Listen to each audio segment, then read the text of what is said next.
Nggak cuma lu doang yang ngerasa semakin kesini semakin sulit mencari kerja. Karena di Jakarta angka PHK tuh sudah naik 1000%. Ada sekitar 10 juta Gen Z yang nganggur. Bahkan Indonesia mendapat peringkat pertama sebagai negara dengan tingkat pengangguran tertinggi di ASEAN. Belum lagi kalau kita bicara terkait budaya kekeluargaan dalam proses rekrutmen suatu jabatan. Wakil Presiden, anak dari Presiden periode sebelumnya. CEO Danantara, keponakan dari Dewan Ekonomi Nasional. Biarpun tidak ada yang menjelaskan hubungan dan keterlibatan mereka secara spesifik, tapi kan secara tidak langsung ini sudah menjadi bukti nyata atas fenomena yang sedang terjadi sekarang. Jadi jangan heran, walaupun media sosial menggembar-gemborkan pertumbuhan ekonomi kita mencapai 5%, tapi kita sebagai masyarakatnya tidak menerima manfaat atas pertumbuhan ekonomi tersebut. Justru yang kita rasakan adalah resiko kenaikan tingkat inflasi yang lebih tinggi dari UMR, yang memaksa kelas menengah kita sebagai tulang punggung ekonomi turun kastanya menjadi kelas menengah bawah atau rentan miskin, yang secara otomatis menurunkan laba perusahaan, dan dampaknya kapasitas perusahaan tersebut dalam menciptakan lowongan kerja baru itu akan menurun dan berimbas kepada semakin sulitnya mencari kerja. Masalahnya, apabila fenomena ini terus berlanjut, maka tujuan untuk mencapai Indonesia emas di 2045 akan menjadi sebuah tantangan yang besar. Mari kita cari tahu kenapa sulit banget mencari kerja di Indonesia, kemudian mencari solusi. Tapi sebelum lanjut ke sana, kita tengok dulu lah job market di Indonesia. Lulusan sarjana hingga doktor yang sulit mendapatkan pekerjaan. Hampir 10 juta penduduk generasi muda tidak bekerja. Job market itu sama kayak pasar pada umumnya, tapi yang diperjualbelikan itu keterampilan, pengalaman, dan juga waktu seseorang. Karena ada yang diperjualbelikan, maka secara otomatis berlaku yang namanya hukum ekonomi, supply and demand. Dan ada 4 faktor yang mempengaruhi job market. Bisa itu ekonomi, tren industri, kebijakan pemerintah, dan juga globalisasi. Pertama kita bahas ekonomi. Rumusnya itu gini, kalau jumlah lowongan kerja lebih besar dari pencari kerja, maka perusahaan yang akan bersaing.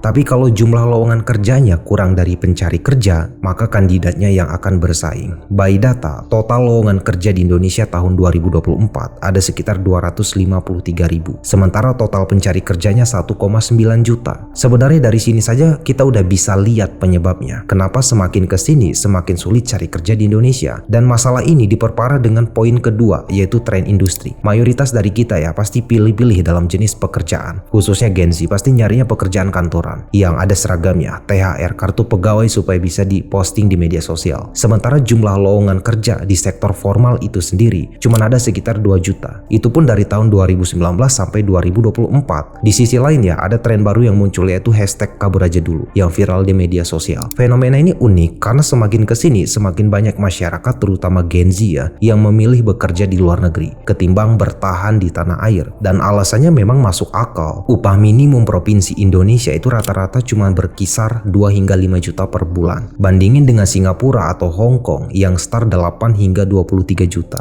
Ditambah lagi kalau kita lihat media sosial kayak TikTok, Instagram, YouTube yang suka nampilin kisah sukses dari TKI. Ada yang berhasil membangun rumah, membiayai keluarga, ataupun menjadi pengusaha setelah bekerja di luar negeri. Yang secara tidak langsung juga ngebuktiin bahwa kabur ini adalah solusi instan untuk keluar dari lingkaran setan ini. Dan diperburuk juga dengan poin ketiga, yaitu globalisasi. Banyak dari kita ya, khususnya di luar ibu kota, punya persepsi kalau di Jakarta itu ada banyak lowongan kerja. Alhasil terjadilah penumpukan supply atau pencari kerja yang hanya terkonsentrasi di kota tertentu. Ini memaksa perusahaan untuk memanfaatkan situasi ini dengan ngebuat syarat yang tidak masuk akal. Mulai dari umur, tinggi badan, good looking, pendidikan, dan harus bisa ini itu. Dengan tujuan mendapat kandidat yang terbaik di antara yang baik. Poin keempat, kebijakan pemerintah. Contohnya di bidang pendidikan ya. Anggaran riset Indonesia itu cuma berada di angka 0,2% dari PDB. Sementara menurut Bank Dunia, anggaran riset Indonesia yang ideal itu di 1% dari PDB. Bandingin dengan negara tetangga kayak Malaysia 1,4% atau Korea Selatan 4,8%. Disusul dengan anggaran pelatihan kerja yang hanya 0,1% dari APBN tahun 2022. Jauh dari standar WHO yang di angka 1 hingga 2%. Sementara angka korupsi di bidang pendidikannya itu terus meningkat. Ditambah lagi kebijakan perubahan kurikulum di setiap pergantian menteri. Akibatnya Sistem pendidikan ini gagal mempersiapkan lulusan yang siap menghadapi tuntutan industri modern, dan investor enggan membuka industri di Indonesia karena tenaga kerja yang tidak kompetitif di pasar global. Jadi jangan heran investor ini lebih memilih kayak Vietnam, Thailand ataupun India karena dari sisi stabilitas, kemudian berbisnis dan juga potensi pasarnya tuh lebih unggul. Padahal dengan masuknya investor ini bisa ngebantu terciptanya lapangan kerja yang baru. Sebenarnya apa yang salah dari Indonesia? Kenapa sistem yang justru dirancang ini semakin kesini semakin kemana-mana? Lebih tepatnya apa yang menjadi alasan rentetan masalah tadi bisa ada di Indonesia? Nah, untuk mengetahui jawabannya, kita tuh harus memahami fenomena ekonomi yang disebut premature deindustrialization. Jadi sebelum sebuah negara berkembang berubah menjadi negara maju, maka harus melewati 3 tahap penting. Tahap pertama itu agraris, tahap kedua manufaktur, dan tahap ketiga itu berbasis jasa. Ini yang terjadi di semua negara-negara maju di dunia. Gua coba jelasin dari tahap pertama, yaitu agraris. Semua negara besar dimulai dari sektor agraris, termasuk Cina. Mereka tuh punya ambisi besar untuk segera jadi negara maju. Dan untuk mencapai tujuan itu, mereka nih nggak main-main dalam pembangunan pondasi kuat melalui pengembangan dasar kayak infrastruktur, pendidikan, serta sektor pertanian dan juga kesehatan. Pada tahun 1979, Cina ini mulai transformasi besar-besaran dengan beralih menjadi negara manufaktur. Ini fase kedua dalam pembangunan ekonomi mereka. Mulai dari kebijakan pajak dan juga regulasi pro-investasi diterapin. Infrastruktur kayak pelabuhan, jalan raya, jalur kereta api, hingga pembangkit listrik itu dibangun secara masif guna mendukung aktivitas industri. Pendidikan juga menjadi prioritas utama sehingga Cina ini mampu menyerap ilmu pengetahuan dan juga teknologi baru dari luar negara. Pada akhirnya strategi ini terbukti sangat sukses. Cina ini berhasil memancing investor asing dan juga menyalip Amerika Serikat sebagai negara dengan perdagangan terbesar di dunia. Pada puncaknya di tahun 2012, sektor manufakturnya ini menyumbang hingga 32% dari PDB. Produk-produk elektronik, barang rumah tangga hingga iPhone itu diproduksi di Cina, sehingga negara ini mendapat julukan The Factory of the World. Sekarang kita masuk ke fase ketiga, yaitu penyedia jasa. Tahun 2012, Cina ini mulai deindustrialisasi dengan mengupgrade ke teknologi tinggi kayak AI dan juga robotik, sambil bergeser pelan-pelan ke sektor jasa. Pendidikan tinggi dan juga riset ini mulai ditingkatin lagi. Dan Cina ini mewajibin universitas mereka itu fokus ke sains, teknologi, engineering dan juga matematik. Infrastruktur digital kayak 5G, broadband dan juga smart city ini mulai diterapin. Bahkan pemerintah juga kasih insentif pajak ke startup. Sampai hari ini Cina berhasil keluar dari fase agraris, mendominasi manufaktur dunia dan sekarang jadi salah satu pemain utama di sektor jasa. Akhirnya Made in China 2025 tercapai. Bagaimana dengan Indonesia? Sama. Indonesia juga mengalami transisi seperti China. Pada tahun 1970-an hingga 1990-an, Indonesia ini memasuki fase transisi menuju sektor manufaktur dari agraris setelah kemerdekaan 1945. Di bawah kepemimpinan Presiden Soeharto, visi besar menjadikan Indonesia sebagai negara industrialisasi mulai diwujudkan. Pabrik-pabrik besar itu dibangun, mulai dari tekstil, elektronik hingga otomotif. Pembangunan Krakatau Steel di Cilegon ya, itu menjadi salah satu proyek terbesar di dunia pada saat itu. Sekaligus menjadi simbol kemajuan industri kita. Slogan kayak Made in Indonesia ini sempat booming di pasar internasional dan juga kontribusi sektor manufaktur kita terhadap PDB itu mencapai 25 hingga 30%. Kesuksesan ini didukung dengan beberapa faktor. Pertama, kebijakan protektif. Pada saat itu impor dibatasi dan juga pajak rendah diberlakukan untuk industri lokal. Kedua, pembangunan jalan tol, pelabuhan, dan juga listrik murah ini menjadi prioritas. Dan ketiga, kerjasama dengan negara maju seperti Jepang dan juga Eropa yang berhasil membuka akses teknologi dan juga pasar global. Di era ini ya, Indonesia ini memiliki momen emas untuk mewujudkan transformasi ekonomi ke tahap penyedia jasa. Karena indikator PDB ini menunjukkan potensi untuk menjadi macan Asia seperti Korea Selatan. Sayangnya, semua mimpi ini runtuh ketika krisis moneter melanda Asia Tenggara pada tahun 1998. Krisis ini memaksa Indonesia menerima intervensi dari IMF yang mengharuskan privatisasi aset strategis seperti Krakatau Steel dan juga Indosat kepada investor asing. Akibatnya, kontrol atas industri manufaktur manufaktur kita hilang dan Indonesia kembali ke era agraris dengan menjual komoditas mentah seperti batu bara, CPO, dan juga nikel. Setelah krisis, sebenarnya Indonesia pernah mencoba untuk bangkit. Tapi pemulihan itu tidak difokuskan pada pengembangan industri manufaktur. Kita fokus ke sektor jasa seperti perbankan dan juga telekomunikasi. Karena sektor ini sedang bertumbuh pesat pada saat itu.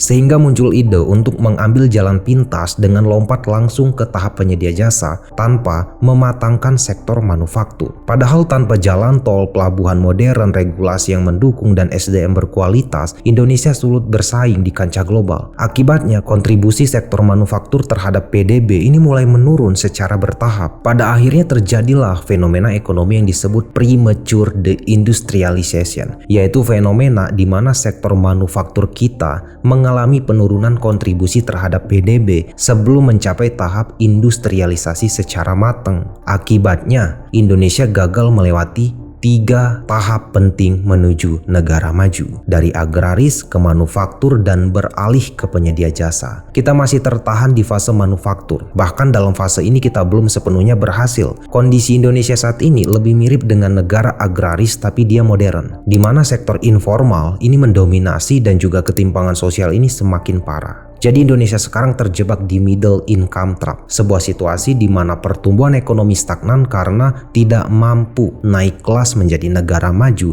sementara sektor-sektor kunci seperti pendidikan, infrastruktur, inovasi, dan teknologi ini masih tertinggal. Jadi negara ini nggak mampu menyerap jumlah populasi yang beredar meskipun ekonominya tuh tumbuh di atas 5%. Salah satunya berimbas pada terbatasnya lowongan kerja di Indonesia. Nah, sekarang kita udah di tahun 2025. Apa yang terjadi? Indonesia menjadi korban globalisasi. Alih-alih menjadi produsen, kita ini malah menjadi pasar bagi produk impor. Untuk mewujudkan visi Indonesia emas di 2045, kita perlu kerjasama antar pemerintah dan juga masyarakat. Kalau kita belajar dari negara Cina, mereka tuh sukses karena kombinasi perencanaan yang solid, eksekusi yang tajam, serta pembangunan infrastrukturnya yang masif. Dan yang paling penting, hukuman mati untuk koruptor. Kita mulai dari sisi pemerintahnya. Pertama itu regulasi. Investor ya, baik lokal maupun asing, sering menghadapi prosedur formalitas yang berbelit-belit. Biayanya tinggi, bisa mencapai 5% dari nilai bisnis, dan waktu penyelesaiannya juga lama. Yang namanya investor, pasti dia butuh kepastian dan juga efisiensi, bukan drama birokrasi yang melelahkan. Siapa yang mau repot-repot berinvestasi kalau sistemnya begitu rumit? Investor pasti berpikir 2 kali untuk masuk ke Indonesia. Kedua, itu dari kebijakan yang tidak konsisten. Coba kita perhatiin ya, setiap pergantian presiden, kebanyakan nih, arah kebijakan industri seringkali berubah drastis. Mulai dari regulasi investasinya, insentif pajak, hingga prioritas sektor unggulan. Semua itu bisa berubah total. Misalnya nih, proyek infrastruktur yang sudah direncanakan pada era sebelumnya bisa tiba-tiba dibatalkan atau diubah total oleh pemerintah baru. Ketidakpastian ini yang menciptakan resiko bagi investor. Tapi di bawah kepemimpinan Bapak Prabowo, Indonesia ini mendapat momen baru yang menjanjikan. Julukan The Tiger of Asia ini kembali menggema dengan visi besar menjadikan Indonesia emas 2045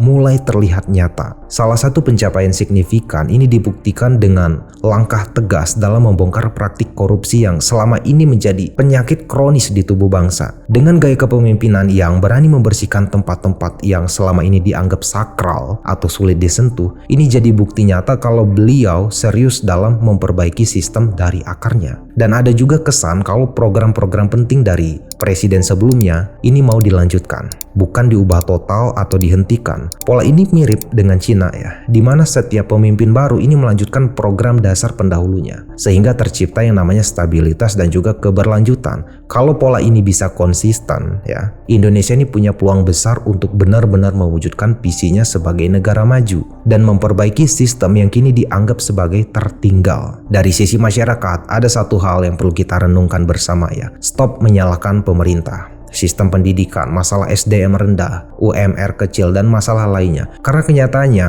pola pikir orang tua, metode pengajaran di sekolah, dan juga lingkungan sosial ini adalah akar dari banyaknya persoalan di masyarakat Indonesia. Coba kita dalami ya. Pertama itu soal pola pikir orang tua dalam mengasuh anak. Di Indonesia ya, kita ini kan punya warga pribumi dan juga komunitas Tionghoa atau Chinese. Kedua kelompok ini punya kedudukan yang sama di Indonesia, tapi cara berpikir dan mendidik anaknya seringkali jauh berbeda. Misalnya ya, keluarga Tionghoa ini cenderung lebih sadar pentingnya pendidikan, meskipun menghadapi tantangan yang sama kayak premanisme atau diperas oleh oknum abdi negara. Tapi mereka ini tetap fokus ngarahin anak-anaknya untuk belajar serius, memilih pergaulan yang baik, dan gak terpengaruh dengan lingkungan. Mereka paham betul soal parenting. Kalau perlu, mereka gak segan menegur dan melarang anaknya supaya gak terjerumus ke hal-hal yang merugikan. Di sisi lain, keluarga pribumi ini kebanyakan cenderung bodoh amat anaknya nih sekolah di mana, gurunya siapa, teman-temannya seperti apa. Mereka ini lebih fokus menyalahkan sistem, lihat TikTok, gibah kemiskinan dan sebagainya daripada introspeksi diri. Sikap ini diturunkan secara turun-temurun yang akhirnya nyiptain generasi dengan mentalitas nerimo. Apa itu?